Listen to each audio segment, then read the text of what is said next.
Salut à tous, aujourd'hui on se retrouve pour l'épisode numéro 250 de l'After Zap Image. On va commencer avec une petite image de Lionel Messi il y a 18 ans, jour pour jour. Ce jeune garçon de 13 ans signait en provenance de l'Argentine du côté du centre de formation de Barcelone à la Masia. Et depuis, on le sait, hein, on connaît l'histoire, vous pouvez voir les statistiques. 642 matchs, plus de 550 buts, plus de 200 passes décisives, 33 trophées. De nombreux ballons d'or, Lionel Messi qui s'engageait avec le Barça il y a 18 ans. La suite de l'histoire est maintenant devenue légendaire. Ensuite, on a une déclaration de Jean-Michel Aulas. Il nous dit « Je ne suis pas aveugle ni inconscient. Si je dois prendre des décisions, je le ferai sans état d'âme.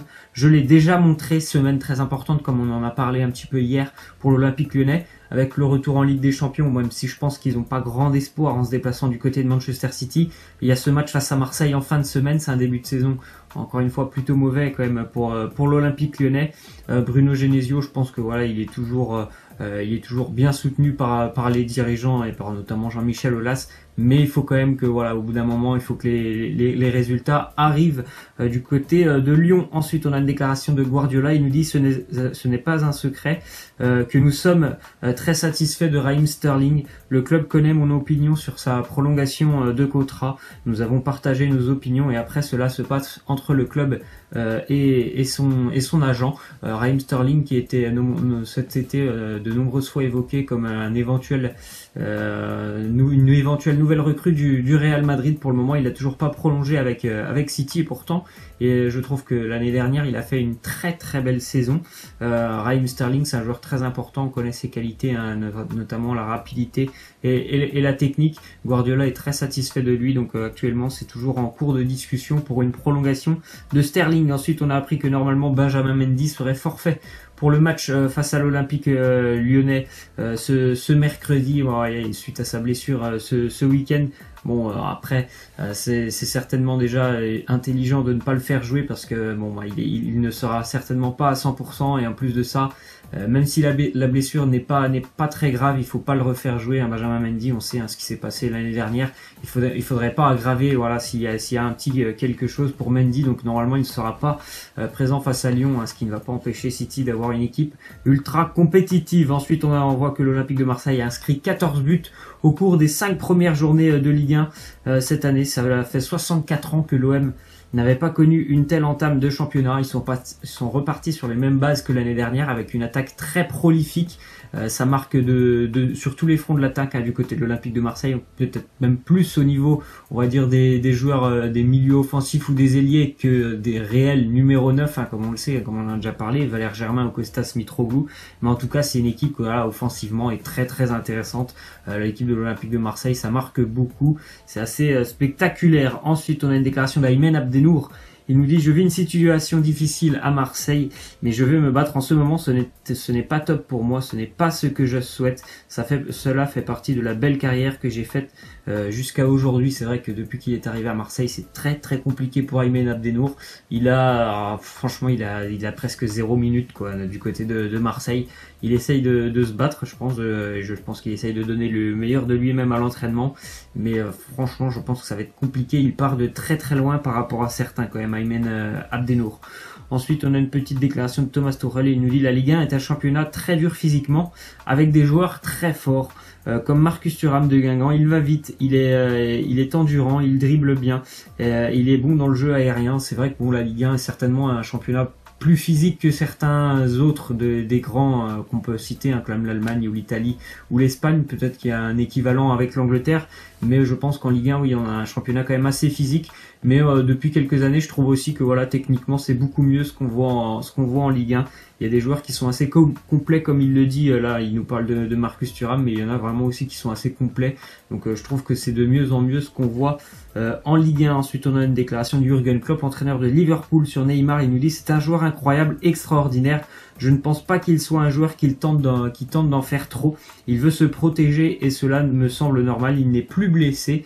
Il s'est reposé ce week-end, donc il sera frais. » Oui, il n'a pas joué ce week-end, Neymar, donc c'est important. Ça fait une semaine qu'il n'a pas joué, puisqu'il avait joué avec le Brésil la semaine dernière. Donc j'espère que il sera à 100% pour cette première journée de Ligue des Champions du côté d'Anfield pour le Paris Saint-Germain. On a besoin de lui, déjà que Kylian Mbappé, il va seulement reprendre on va dire, parce que bon, avec l'équipe de France, il a eu du temps de jeu, mais avec le Paris Saint-Germain, ça fait quand même quelques matchs qu'il n'a pas joué. Donc voilà, Neymar, on attend beaucoup, je pense, de lui ce soir à Liverpool. Ensuite, on a une déclaration de Naby Keïta, le numéro 6 de Liverpool. Il nous dit: j'ai regardé tous les matchs, c'était important pour moi, le style de jeu, les tactiques, tout. Honnêtement, j'étais encore sous contrat avec le RB Leipzig, mais j'étais focalisé à 100% pour aider l'équipe.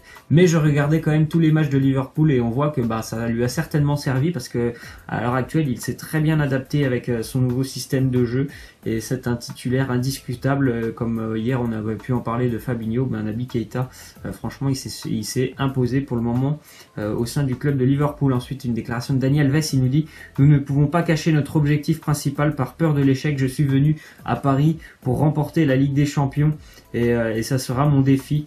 J'espère que les autres gars penseront comme moi, bien évidemment. On espère que le Paris Saint-Germain fera déjà mieux que l'année dernière. On le sait, que ça a été quand même un échec l'année dernière. Donc on espère vraiment qu'ils vont faire mieux et pourquoi pas aller au bout cette année, même si encore une fois, voilà, on est tôt dans la compétition, donc on peut pas trop prévoir de choses.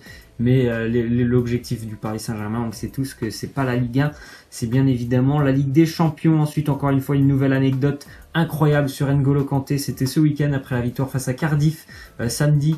Il voulait prendre le train l'Eurostar pour rejoindre Paris, certainement pour aller voir sa famille. Il a raté le train, N'Golo Kanté, donc tout simplement après, il s'est dirigé vers la mosquée la plus proche pour aller prier. Et à la mosquée, il y a rencontré des supporters d'Arsenal.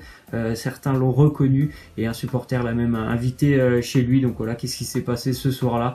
Ils ont mangé tranquillement du riz au curry. Ils ont fait quelques matchs de FIFA. Ils ont regardé un programme de foot à la télé. Encore une fois, ça montre l'immense simplicité et humilité d'N'Golo Kanté. Ensuite, on a une déclaration de Karim Benzema. Il nous dit: nous savons qu'il y a beaucoup de rivaux qui sont forts, mais si je dois donner un favori pour la Ligue des Champions, ça sera toujours le Real Madrid. Dans ce club, l'objectif est toujours de gagner et de bien jouer. Bien évidemment, le Real, même s'ils ont perdu Ronaldo, et il y a eu 2-3 changements, on va dire, parce que par exemple maintenant, on va dire qu'ils ont un nouveau gardien. Il y a plus Ronaldo, donc c'est quand même vraiment la même ossature depuis 3-4 ans du côté du Real Madrid. Donc bien évidemment, ça fait partie aussi des favoris, cette équipe du Real Madrid. Quand tu gagnes la compétition 3 fois de suite et que ton équipe ne change pas, tu restes quand même l'un des grands favoris de la compétition. Ensuite, on a une déclaration de Gareth Bale. Il nous dit: on est peut-être un peu plus détendu sans Cristiano. Nous sommes plus une équipe, il y a plus de travail en tant qu'unité plutôt qu'autour d'un seul joueur. Alors c'est sûr, encore une fois, que Ronaldo, voilà, c'est un aimant à ballon, donc forcément ça passait beaucoup par lui. Là, on voit que vraiment le Real Madrid a beaucoup plus une équipe collective, ça se voit, il y a beaucoup d'individualités qui ressortent et qui marquent. Un Karim Benzema qui semble libéré, un très bon Gareth Bale. Il y en a d'autres, des Isco, des Asensio qui sont très très bien. Donc voilà, on va dire que c'est beaucoup plus un collectif, alors que l'année dernière c'était un collectif qui passait souvent, on va dire, par Ronaldo. Ensuite, on a les 10 meilleurs buteurs français en 2018, Antoine Griezmann qui est avec 28 buts premier, loin devant quand même Guillaume Moirot et Florian Thauvin, Kylian Mbappé à 21. Antoine Griezmann qui jouera ce soir avec l'Atlético du côté de Monaco. D'ailleurs, du côté de Monaco, le président Vadim Vassilès nous fait une déclaration sur Golovin. Il nous dit: il va changer les choses, c'est sûr. On n'a pas des joueurs comme lui, il va apporter de la fluidité, c'est un meneur. Je ne sais pas combien de temps il va mettre, mais je sais qu'il va y arriver. Il a les qualités, la mentalité et l'envie. Il est toujours blessé, Alexandre Golovin, et il faudra son retour, je pense, dans pas très longtemps. Mais bon, il sera pas présent ce soir et je pense que sincèrement, quand il sera de retour, il fera énormément de bien à l'ASM. Ensuite, on a une déclaration du directeur général de Wolverhampton. Il nous dit: à l'avenir, nous pouvons devenir le plus grand club du monde. À long terme, il est possible d'atteindre la taille de Manchester City ou même de la dépasser. Peut-être qu'ils auront une réussite incroyable dans les prochaines années. C'est déjà très bien ce qu'ils font en étant promus. Ils ont une équipe très compétitive. Il y a énormément d'argent aussi à Wolverhampton, mais de là à concurrencer Manchester City, ça peut quand même prendre de nombreuses années. Ensuite, on a une déclaration de Dimitri Payet. Il nous dit: l'équipe de France est dans une nouvelle ère, a un nouveau statut aujourd'hui. Bien sûr que c'est toujours dans un coin de ma tête. Je pense qu'il sait ce que je vaux. Il parle de Deschamps et il nous dit: et si je dois y retourner, j'y retournerai. Je pense que voilà, s'il continue ses prestations avec l'Olympique de Marseille, il a redémarré franchement sur les mêmes bases que l'année dernière. sa deuxième partie de saison l'année dernière. Je pense qu'il a des chances de revenir en équipe de France. Dimitri Payet. Ensuite, on a une déclaration de Ribéry. Il nous dit: quand la France a gagné, mon cœur a battu. Ce que j'ai le plus aimé, c'est la façon dont les gens de partout au pays sont descendus dans la rue pour célébrer. Oubliez tout ce qui vous entoure et dites merci au football. C'est aussi ça la beauté du football. Bien évidemment, il y a aussi ce titre de champion du monde, mais il y a aussi cette communion entre tous les gens, cette union. Les gens qui sont sortis faire la fête dehors, c'était quand même assez magnifique. Ensuite, petite image du FC Metz qui enchaîne une 7e victoire en Ligue 2 en 7 matchs, 18 buts marqués, 5 encaissés. C'est un carton plein pour les Messins, 21 points pour la nouvelle équipe de Frédéric Antonetti. Avant le FC Metz, jamais une autre équipe de l'histoire, dans l'histoire de la Ligue 2, n'avait réussi à remporter ces 7 premiers matchs de championnat. Grosse performance de la part d'Antonetti et ses hommes. Ils sont en train de faire mieux que Reims l'année dernière, et pourtant Reims avait déjà battu quelques records l'année dernière. On va terminer avec la question de fin. Laissez-moi en commentaire vos pronos pour Monaco Atlético Madrid ce soir 21h. Moi c'est victoire de l'Atlético 2-0. Laissez-moi en commentaire ce que vous en pensez. Voilà, c'est la fin de cet After Zap Image. J'espère que ça vous aura plu. N'hésitez pas à lâcher des likes, à vous abonner. Moi je vous laisse et je vous dis à demain. Ciao.